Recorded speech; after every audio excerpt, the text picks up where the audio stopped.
안녕하세요. 결혼을 앞두고 있던 30대 여성입니다. 결론부터 말씀드리자면 파혼했습니다.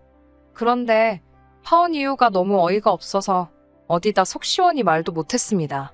저희 부모님만 알고 계시는데 속상하신 부모님 붙들고 하소연할 것도 아니고 결국 익명의 힘을 빌려 하소연 좀 해보겠습니다.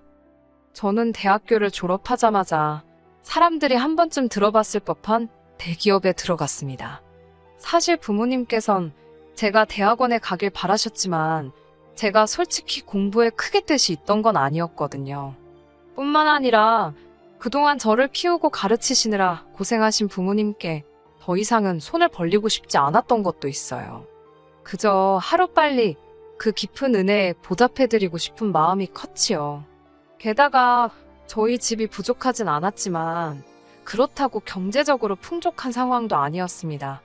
그런 와중에도 하나뿐인 딸인 제가 뭘 배우고 싶다, 해보고 싶다 하면 어떻게든 기회를 주신 부모님이셨어요. 부모님에게 받은 큰 사랑을 이야기하자면 정말 끝도 없겠네요. 아무튼 그래서 저는 계속해서 공부를 하는 대신 좋은 회사에 들어가야겠다고 진작부터 생각하고 있었고 다행히 목표를 이룰 수 있었습니다. 대기업에 입사를 하자마자 이후에는 열심히 회사 생활을 하다가 나이 40이 되기 전 제 사업을 차려야겠다는 새로운 목표도 세웠고요. 제 성격이 일단 뭔가 해야겠다고 마음을 먹으면 마치 경주마처럼 그것만 보고 달리거든요. 직장 생활도 다를 게 없어지요. 덕분에 친구들과의 여행, 연애 같은 건 잊고 살았던 것 같아요. 그렇게 어느덧 제 나이도 30을 목전에 두게 되었고 주변 사람들은 절 일중독이라고 불렀어요. 그러던 어느 날 평소에도 저를 챙겨주고 아껴주던 회사 선배 언니가 보다 못하겠던지 그렇게 살지 말라며 소개팅을 주선해 주었습니다. 솔직히 내키지도 않았고 당황스럽기까지 했지만 언니 마음이 고마워서 거절하지 못했달까요? 그렇게 만나게 된 사람이 바로 남자친구입니다. 이제는 파혼한 사이라 사실 남자친구라고 부르기도 어색하지만 편의상 남자친구라고 부를게요. 처음 만났을 당시 전 29살이었고 남자친구는 저보다 3살 많은 32살이었습니다. 나이 때문인지 결혼을 전제로 한 만남은 아니었지만 그렇다고 분위기가 가볍지만도 않았네요. 처음 만났을 당시 저희 둘은 비슷한 수준의 회사를 다니고 있었습니다. 하지만 남자친구는 재수했지, 군대 다녀왔지, 그리고 취업 준비를 하느라 휴학도 했지. 덕분에 나이만 많았지 오히려 저보다 졸업이 늦었고 그렇다 보니 저보다 회사 생활도 늦게 시작했더라고요. 그래서 연봉은 제가 조금 더 높았네요. 아무튼 그런 조건과 별개로 남자친구는 써글써글한 외모의 젠틀한 매너를 가지고 있었습니다. 성격도 크게 모난 구석은 없는 것 같았지요. 그래서 연애 경험이 한 번밖에 없다고 했을 때 하마터면 저한테 거짓말을 하고 있다고 오해할 뻔했네요. 사실 말하기 쑥스럽지만 저 역시 제대로 된 연애는 해본 적이 없었습니다. 한마디로 둘 다 나이만 먹었지 연애에 서툴었어요. 그래서 처음에는 별것도 아닌 일에 다투기도 했고 잡음도 있었고요. 하지만 서로 양보하고 맞춰가며 인연을 만났습니다. 그 무렵 소개팅을 주선해 주었던 선배 언니가 결혼을 하게 되었습니다. 언니 역시 저 못지않게 이력심이 많은 사람이었는데 그런 언니가 결혼을 하니까 제 마음도 왠지 싱숭생숭하더라고요. 불현듯 제 나이가 벌써 31살라는 생각을 하게 되었고 시간이 이렇게 빨리 흘렀구나. 새삼스레 주변을 둘러보니 이미 몇몇 친구들은 좋은 사람을 만나 시집을 갔고 심지어 아이까지 키우고 있는 친구들도 여럿이었습니다. 저는 왠지 모를 조급함이 들기 시작했지만 자존심 때문에 먼저 결혼 이야기를 하고 싶지는 않았어요. 그래서 처음엔 유치하지만 장난처럼 결혼에 대해서 운을 띄웠지요. 하지만 남자친구는 눈치를 못 챈 건지 아니면 의도적으로 모르는 척하는 건지 얼렁뚱땅 제 말을 별거 아닌 일처럼 치부하고 넘기기 일쑤였습니다. 결국 참다 못한 제가 남자친구에게 확실히 방향을 정해달라고 했어요. 저와 결혼을 생각하고 있는 건지 그게 아니라면 놔달라고요. 그제서야 남자친구는 기다리게 해서 미안하다며 저에게 프로포즈를 해왔습니다. 그렇게 결혼 준비가 하나씩 시작되었어요. 전에는 남자친구라는 사람에 대해서만 알았지만 결혼을 하자고 마음을 먹으니 남자친구의 가족은 어떤 사람들인지, 남자친구는 어떤 가정에서 자랐는지 궁금한 것도 확인해야 할 것도 많더라고요. 서울에서 태어나 지금까지 부모님과 떨어져 본 적 없는 저와 달리 남자친구는 혼자 15년째 자취를 하고 있어요. 한편 남자친구의 부모님께선 차로 1시간 반 정도 떨어진 곳에서 살고 계셨는데 그 근처에서 반찬 가게를 운영하신다 들었지요. 장사가 어느 정도 되었는지는 잘 모르겠네요. 결혼 이야기가 나오기 전에는 그런 이야기까지 궁금하지 않았던 게 사실이고, 결혼 이야기가 나온 후에는 괜히 제가 돈 때문에 물어보는 것처럼 보일까봐. 돈 이야기가 나왔으니 말이지만 결혼 이야기가 오가면서 시쳇말로 서로 주머니 사정도 오픈을 했어요. 저는 당시 모아둔 돈이 7천 정도 있었고 남자친구는 3천이 있었습니다. 그리고 남자친구는 할부가 끝나지 않은 차를 한 대 소유하고 있었고요. 저와 만나기 전 주변 친구들이 자동차는 좋은 거 타야 된다고 꼬셔서 얼떨결에 외제차를 뽑았다고 하더라고요. 그래서 한 달에 차값으로만 나가는 돈이 100만 원 가까이 되었습니다. 이 부분에 있어서는 솔직히 너무 이해도 안 되었고 마음에 들지 않았지만 저와 알기도 전에 있었던 일이니 제가 남자친구를 탓할 만한 상황이 못 되었네요. 남자친구는 어머님 아버님과도 좋은 관계를 유지하고 있었습니다. 남자친구도 저와 마찬가지로 외동이라 그런지 남자친구에 대한 어머님의 정성이 대단하셨지요. 게다가 덜어져 살아서인지 어머님께선 한 달에 한 번 내지 2번은 꼭 남자친구 자취방에 찾아오신다 들었습니다. 국이며 반찬이며 챙겨오셔서는 청소까지 구석구석 싹 해주고 가시신다고요. 사실 그 이야기를 들은 이후로는 남자친구 자취방에는 아예 출입을 하지 않았습니다. 저희 부모님 세대만 하더라도 남녀가 서로 집에 드나드는 거에 대해서 불편해하시는 분들이 많잖아요. 괜히 저에 대해서 색안경을 끼실까봐 나름대로 행동에 신경을 많이 썼습니다. 하지만 제가 아는 건 이 정도가 전부였고 실제로 어머님 아버님을 직접 뵌 적도 없고 대화를 나눠본 적도 없었어요. 그래서 어머님 아버님과 식사 자리를 갖게 되었습니다. 지금도 다시 생각만 해도 구역질이 올라오네요. 어쨌든 처음으로 인사를 드리러 가는 자리였기에 뭘 사갈까 고민을 많이 했어요. 그러다 미리 주문해야만 먹을 수 있다는 케이크를 사가게 되었습니다. 어차피 식사하고 나면 디저트가 필요할 테니까 다 같이 먹으면 되겠다는 생각이었지요. 남자친구가 원래 달달한 디저트류를 좋아하기도 했고요. 그렇게 남자친구 집에 도착하니 어머님께서 드디어 만나본다며 너무 다정하고 따뜻하게 저를 반겨주셨습니다. 사실 시집살이라던가 고부 갈등에 대해 안 좋은 이야기를 많이 들어서 긴장을 꽤나 한 상태였거든요. 하지만 어머님의 환영 덕분에 제 마음속 걱정이 눈 녹듯 사라지는 것 같았네요. 그렇게 집 안으로 들어선 뒤 케이크를 어디다 둘까 하다가 조심스레 냉장고를 열었습니다. 그러자 순간 알 수 없는 악취를 맡게 되었어요. 전 솔직히 앞서가던 남자친구가 방구라도 낀 건가 싶었지요. 하지만 냉장고 속을 보니 그 이유를 알만했지요. 반찬들은 뚜껑도 없이 들어가 있질 않나. 언뜻 보기에도 상한 과일들도 보이고. 그때 어머님께서 저더러 상차림을 좀 도와달라 하셨습니다. 제가 냉장고 문을 닫으니 그걸 왜 닫냐며 고기 반찬들 좀 식탁에 올려놓으라고 하시는 거예요. 당황스러웠지만 일단은 시키는 대로 했지요. 그러다 고사리나물을 꺼냈는데 그 위에 하얗게 눈꽃 마냥 곰팡이가 폈더라고요. 제가 어머님께 이건 버려야 할 것 같다고 보여드리니 이건 덜어내면 된다며 이 고사리가 시골 어디서 누가 보내준 귀한 거라며 이따 저도 좀 챙겨주신다고 하셨습니다. 저는 일단 떨떠름한 표정으로 표정이 어땠을지 모르겠네요. 아무튼 감사하다고 말씀드렸지요. 어머님께선 하나밖에 없는 아들이 며느리감을 데려온다고 해서 너무 좋으셨다며 갈비찜도 하고 전도 하셨다고 그러더라고요. 제가 뭐라고 이렇게까지 하셨나 싶어서 너무 감사했어요. 어머님은 이제 거의 다 되었다며 저더러 거실에 가서 남자친구랑 같이 앉아있으라고 하셨습니다. 제가 좀 더 도와드리겠다고 했지만 괜찮다고 하시더라고요.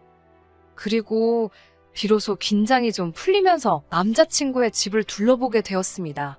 남자친구의 집 구조가 특이해서 들어오자마자 부엌이었고 부엌을 가로질러야 거실에 갈 수 있었거든요. 거실은 이렇게 표현해도 될지 모르겠습니다만 한마디로 정신이 하나도 없었습니다. 일단 크고 작은 화분들이 한쪽 벽을 가득 채울 만큼 늘어져 있었는데 문제는 대부분이 죽어 있었다는 거지요. 누렇게 뜨고 마른 잎들이 간신히 매달려 있는 화초들이 즐비했습니다. 게다가 초록빛 곰팡이가 잔뜩 끼어있는 대형 어항도 볼만하더군요. 당연히 그 안에는 물고기도 없었지요. 아무튼 한번 그런 것들이 눈에 들어오기 시작하니까 저도 모르게 자꾸 다른 것들도 관찰 아닌 관찰을 하게 되더라고요. 곧이어 때가 탄 건지 색이 바랜 건지 알 수 없는 커튼이 눈에 들어왔고 그제서야 저는 제가 끌어안고 있던 쿠션을 보게 되었습니다. 하마터면 소리를 지를 뻔했어요. 이건 마른 핏자국인지 아니면 오래된 커피 자국인지 알 수 없는 진한 갈색의 얼룩이 듬성듬성 있었으니까요. 남자친구가 놀란 저를 보더니 대수롭지 않다는 듯 자기 거랑 바꿔줄 거냐입니다. 제가 괜찮다 하니까 뒤집어서 안고 있으라고 했던 것도 같아요. 갑자기 괜히 몸이 근지럽고 솔직히 찝찝하더라고요. 그래서 손이라도 씻고 올까 싶어 화장실로 향했습니다. 화장실은 제가 온다고 치우기라도 하셨는지 거실에 비하면 양반이었습니다. 하지만 손을 씻고 물기를 수건에 닦으려는 순간 거의 토할 뻔했네요. 걸려있는 수건에서 걸레 냄새가 났으니까요. 제가 절대로 비위가 약한 사람이 아닙니다. 웬만한 대화 주제로도 끄떡없는 사람이거든요. 결국 저는 대충 손을 털고 나왔습니다. 인사드리는 날이라고 백화점 고급 브랜드에서 연분홍 투피스까지 사입고 온 제 자신이 우스울 지경이었네요. 아무튼 그렇게 거의 소파에 엉덩이를 걸치듯 앉아 있었습니다. 어머님이 쉬라고 해서 앉아있던 거지만 왠지 가시방석처럼 편하진 않았어요. 아버님은 저더러 똥 마려운 강아지 마냥 왜 그러냐고 농담을 던지셨지만 그런 농담이 당황스럽고 재밌지도 않았던 전 어정쩡하게 웃어 보였지요. 어느덧 어머님께서 식사 준비가 다 되었다 하셨고 그렇게 저를 포함한 모두가 식탁에 둘러앉았습니다. 집의 상태와 달리 모든 음식은 정갈하게 담겨져 있었고 냄새도 좋았어요. 반찬 가게를 하신다더니 역시 솜씨가 좋으신가 보다고 속으로 생각했지요. 하지만 그런 생각도 잠시 저는 어머님의 행동에 다시 한번 크게 놀라고 말았습니다. 어머님께선 국이 간이 잘 됐나 혼잣말처럼 말씀하시더니 수저로 간을 보시더라고요.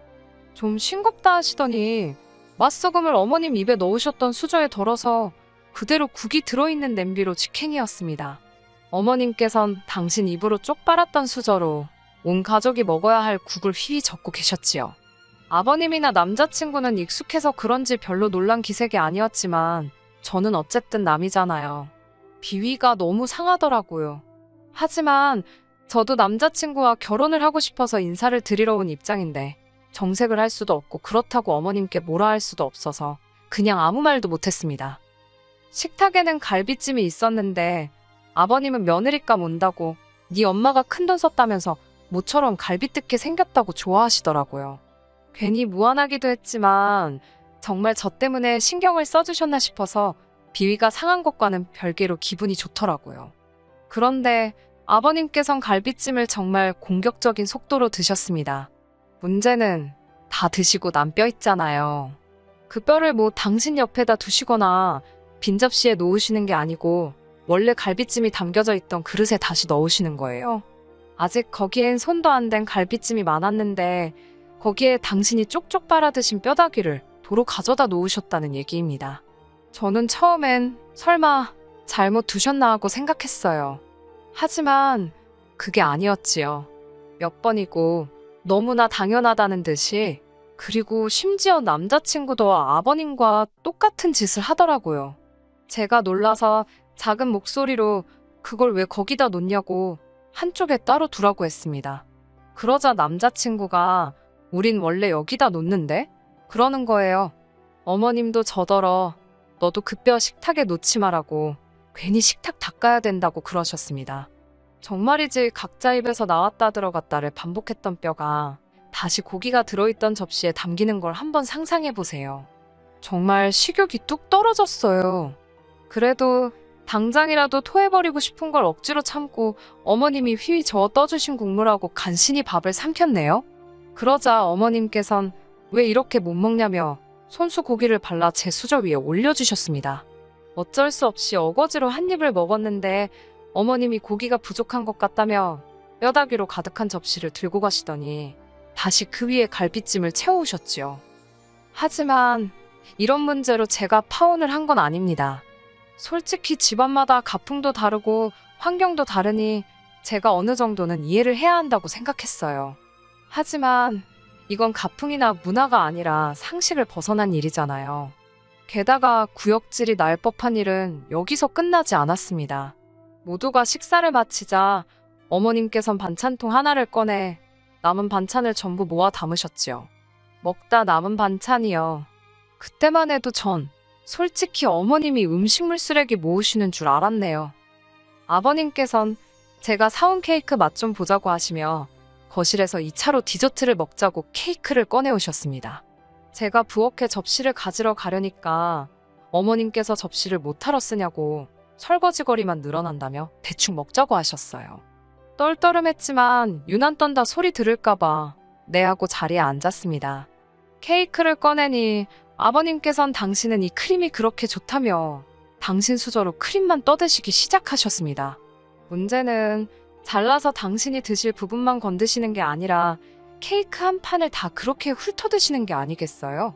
보다 못한 제가 아버님께 좀 덜어 드시는 게 어떻겠냐고 돌려서 말씀을 드렸지만 됐다고 하시길래 결국 솔직히 말씀드렸습니다.